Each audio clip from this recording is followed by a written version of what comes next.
I kind of wanted to ditch this niche about the Balkans, about Bosnia. I'm kind of done with it, so I'm really looking forward to move to some new content. Living ironically in Europe uploaded a video. I really like his content, so I did some reactions on his videos in the past, and there is one that I just can't skip. The history of Bosnia. He created a new one. It's a pretty long video. Let's take a look on what he has to say about the history of living, or the history of Bosnia. Welcome to Bosnia and Herzegovina. This guy has humor, I swear.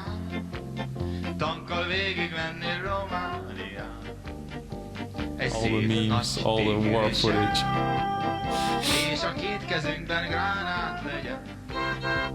Welcome to Bosnia, a country found in southeastern Europe on the Balkan Peninsula. When being mentioned, most people's minds usually automatically think of this.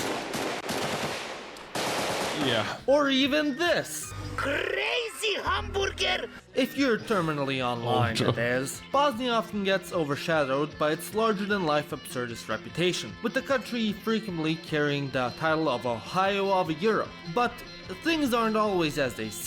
Ohio of Europe, bruh. No, don't. To truly understand this country, there is no other option but to go to the past and familiarize with its history. Okay.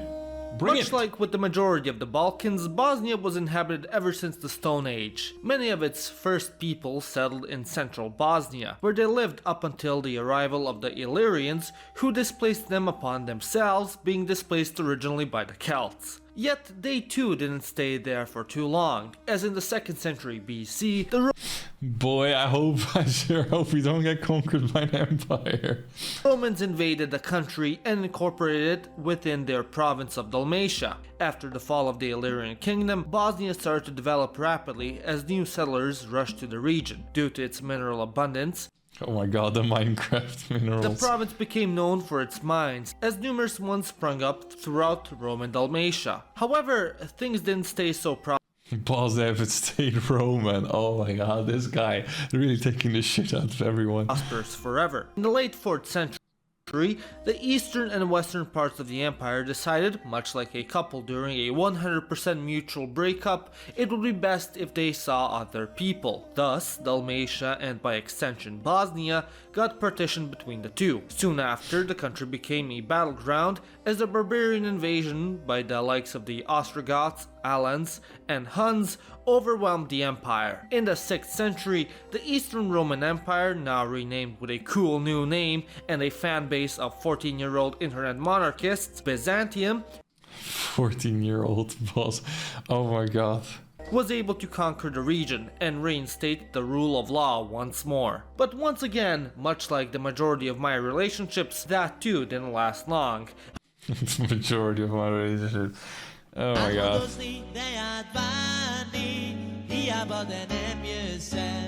As tens of thousands of Slavs and Avars stormed into Byzantium and settled in the Balkans and Bosnia, which they could have prevented if they had Atlas VPN, baby!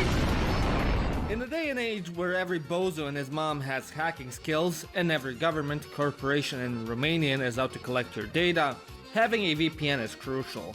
And without This is probably the best sketch for a sponsored video ever. Atlas VPN being the best deal on the market, you should absolutely check them out and click the link in the description, as they provide crucial internet protection for Oh my just God. $1.83 per month. As someone who travels frequently and often than not doesn't have the best internet connection, using a VPN is a must.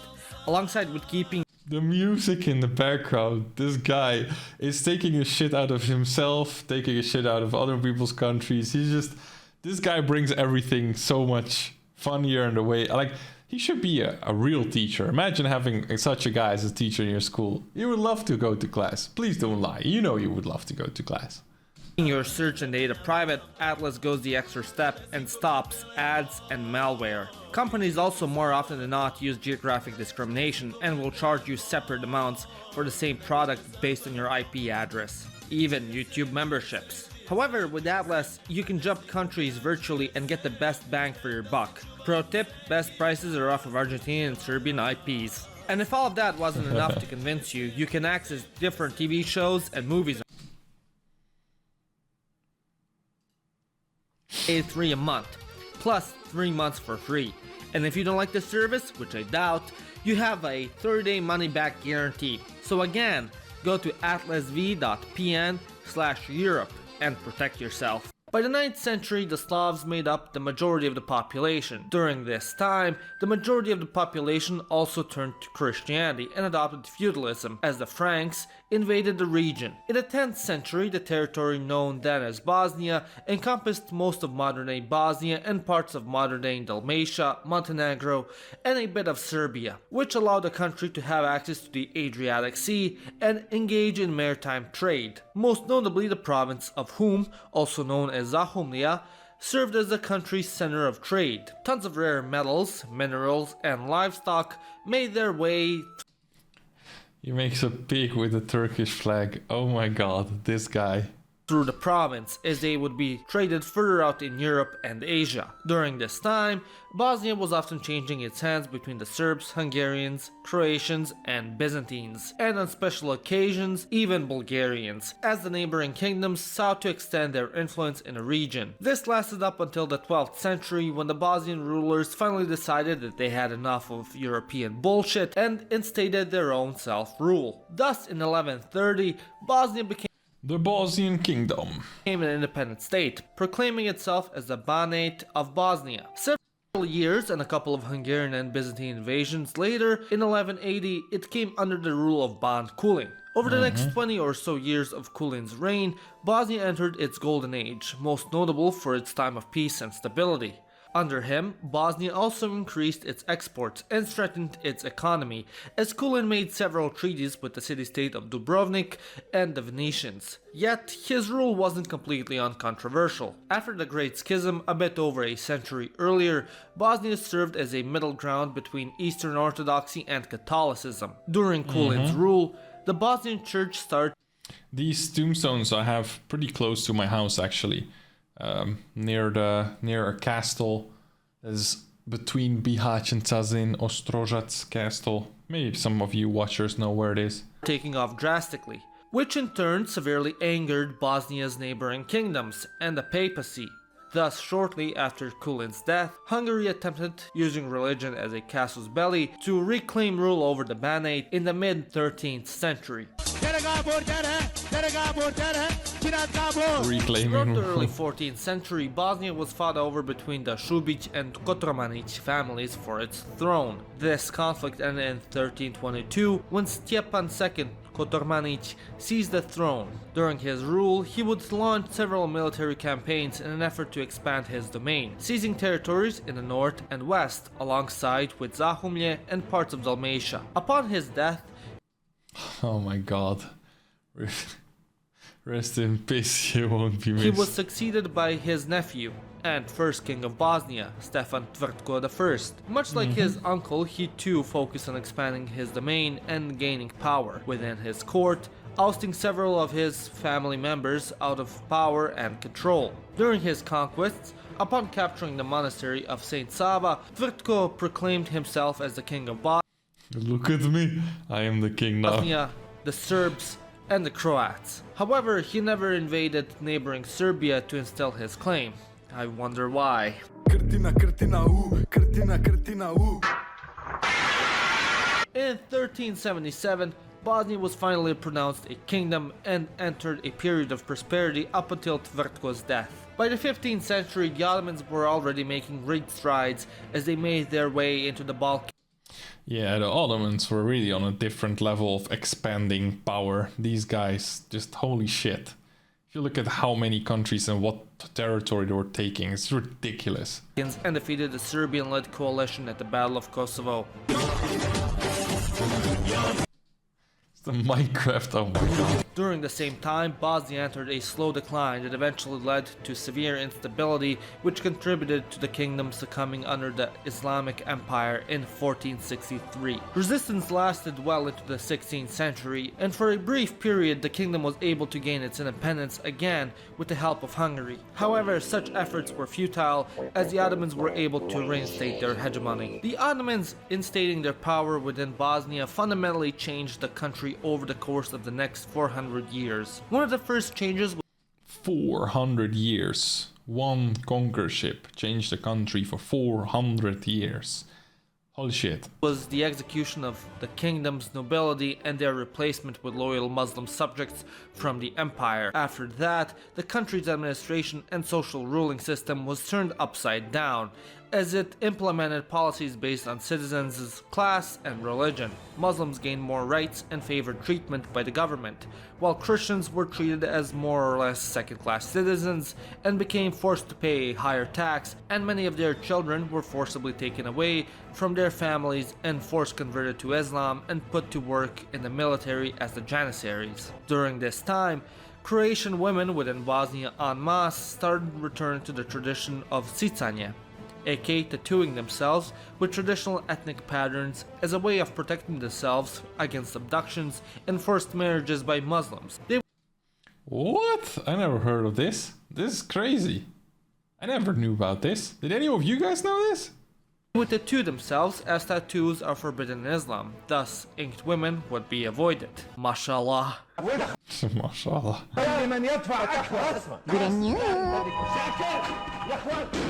Over the years, Bosnia spread a Bosnian-speaking Muslim community, which became the country's majority, as many Bosnians abandoned their church in favor of being treated better by the Level 1 Christian, level 100 Muslim. ruling class. An important thing to say is, many also ditched Christianity for Islam, as their Christian faith wasn't as strong, because as I mentioned previously, many other Christians in the region and abroad dismissed their denomination as heretical. Thus, the incentive for staying with the Bosnian church was quite low in the first place, which eventually led to its complete extinction. However, one thing the Bosnian church did leave behind were the Stečak tombstones, which were burial monuments with enigmatic imagery written in now extinct Bosnian Cyrillic.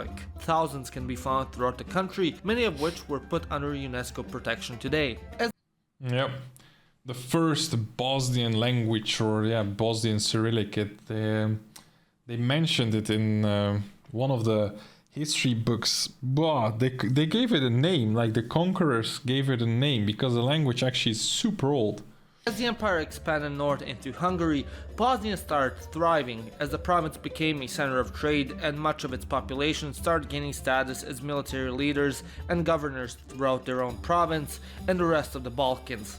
During this time, two of the country's most well-known cities were established, Sarajevo and Mostar, which then grew into major regional commerce and cultural centers, leading to Sarajevo being called the Jerusalem of Europe. The city gained that title due to its high religious diversity, as both Muslims, Catholics, Orthodox, and Jewish communities coexisted there peacefully for centuries. With its high compliance and prestige, although converted to Islam, Bosnia was able to preserve its autonomy and pre-Ottoman culture, which was not the case for many other peoples that fell under the Turks. This is evident as just going down the streets of Sarajevo, you can find a mosque, a Catholic and Orthodox church, and a synagogue all in the same neighborhood.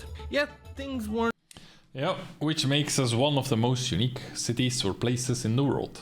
able to stay prosperous forever, and as the Ottoman Empire fell into decline, Bosnia became ripe for the picking by the other empires. Thus, in the late 19th century, with the Treaty of Berlin, Austria-Hungary forced the Ottomans to cede Bosnia under their administration, as the inbreeding spastics, known as the Habsburgs, became the de facto rulers Inbreeding spastics, holy shit. of Bosnia. A large wave of emigration hit the country, as many Muslims abandoned their homes and searched for new places to settle back within the empire. Because who in their right mind would want to live in a European Alabama? As a result, in modern-day Turkey, over 100,000 people still identify as Bosniaks due to this migration.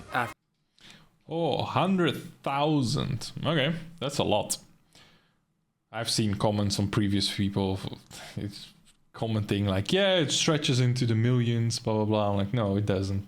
After that, mass programs of modernization and reformation of the country ensued, as Austria-Hungary aimed to fully integrate the country within its empire. Although on first hand these programs seemed especially successful in the realms of the economy, Pan-Slavic nationalism started to spread as the population became more educated. Many Serbs and Croats still living in Bosnia desired to be unified with their fellow Slavic brethren in states of their own. Things escalated quickly as a Bosnian Serb nationalist assassinated Archduke Franz Ferdinand in 1914 as a result of Austria-Hungary fully annexing the country, which plunged most of the European continent into the First World War. Yep, often forgotten that the First World War actually was started in Sarajevo. With the conclusion of the First World Trollage, the Pan-Slavic idea World War was achieved, Trollage, and oh my Bosnia was God. incorporated into the Kingdom of Serbs, Croats and Slovenes, aka later on known as Yugoslavia.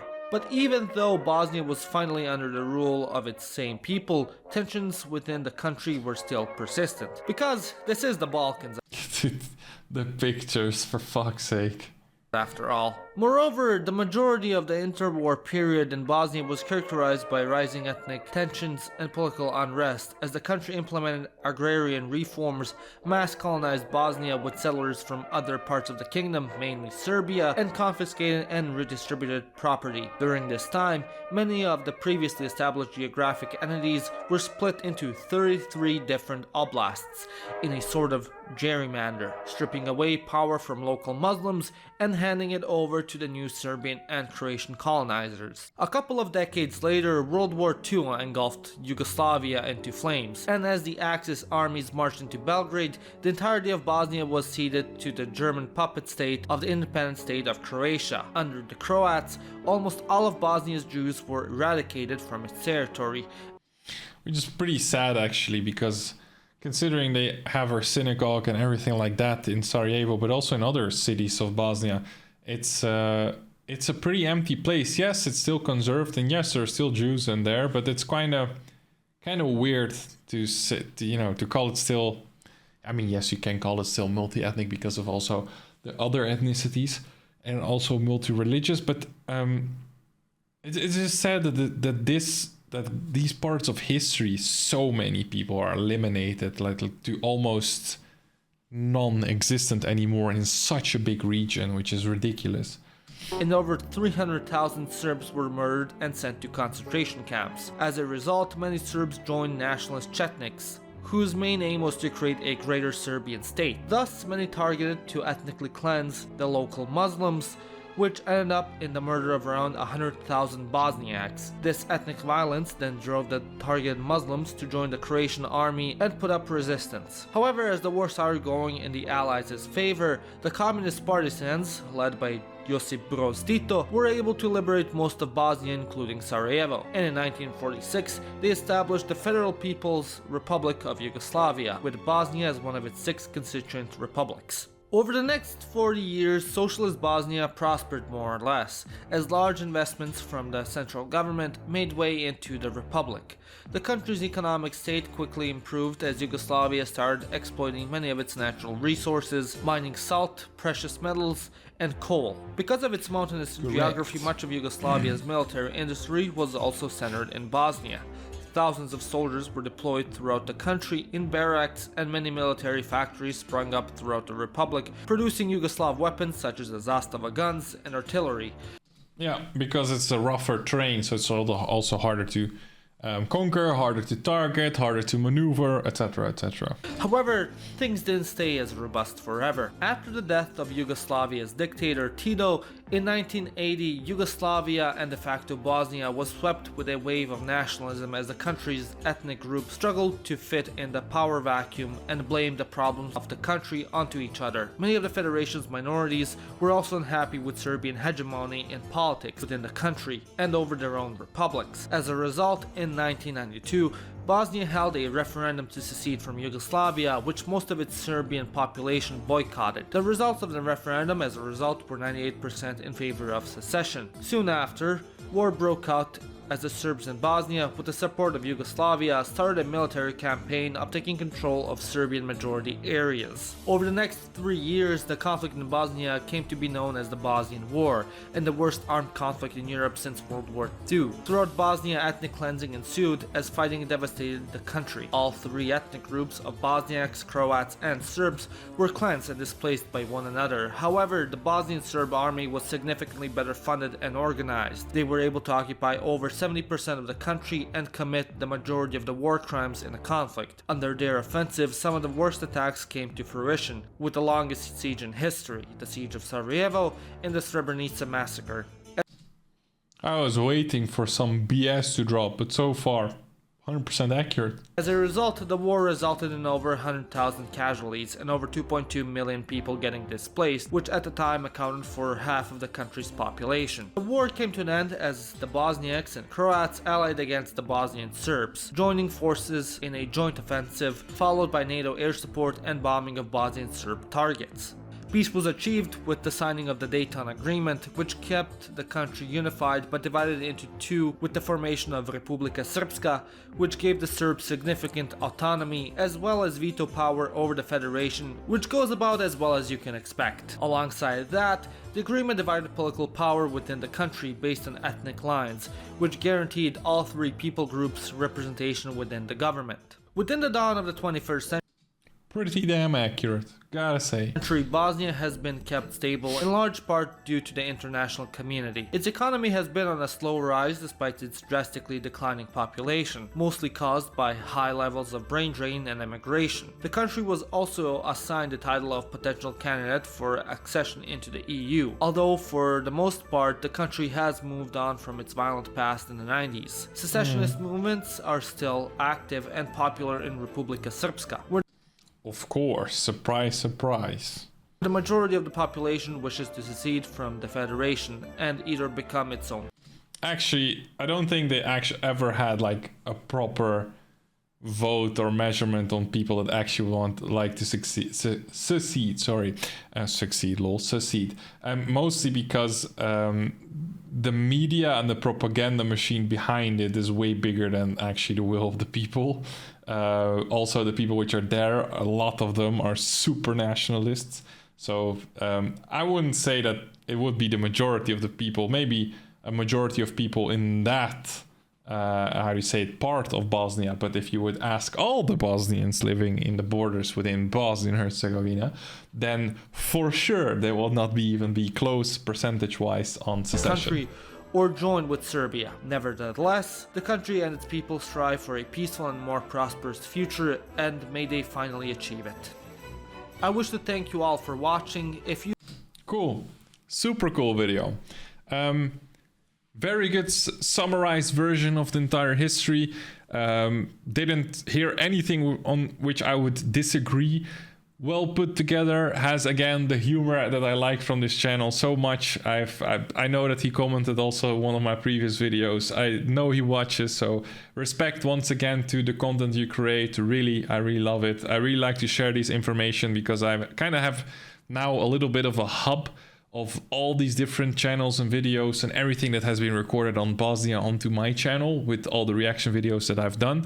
So if you're interested in any other topic video, and this is the first video you're watching, I have an entire playlist on all kinds of videos regarding Bosnia. But yeah, super fun, super good to see this again. As I said, in the future I'm probably moving away from this topic, from this niche. I've done this for years now. I'm really looking forward to creating some new type of content and something that again have the same passion about, just like I used to have with this.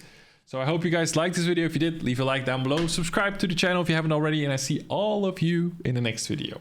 Ciao. Perfect.